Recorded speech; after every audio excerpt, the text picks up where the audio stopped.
Good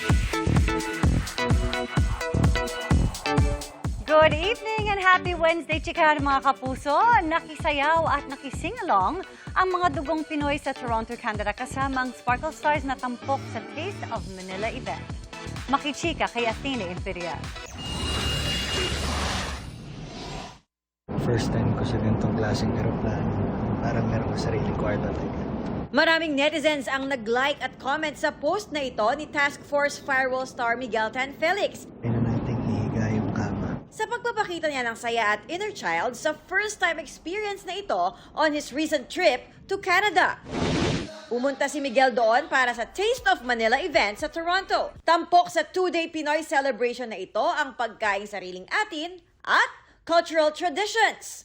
Sabi ni Miguel, naging reunion daw para sa kanyang pamilya sa Canada ang okasyon. Sobrang saya ko rin dahil nakita ko sa audience yung mga pamilya ko na nandito rin sa Canada.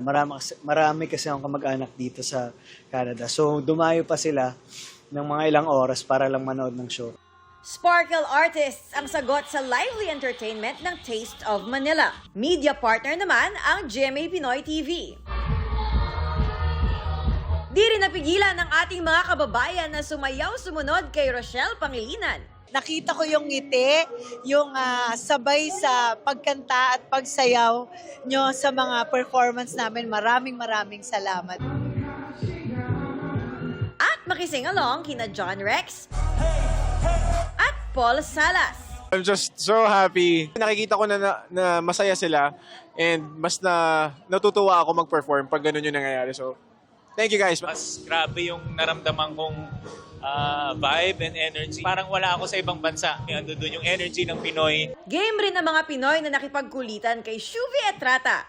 Hindi po kayo nakakapagod pasiyahin kasi sobrang supportive niyo at sobrang saya niyong I see your smiling face, I see every energies, everything. Maraming salamat po sa pagsuporta sa amin. Athena Imperial updated sa Showbiz Happenings.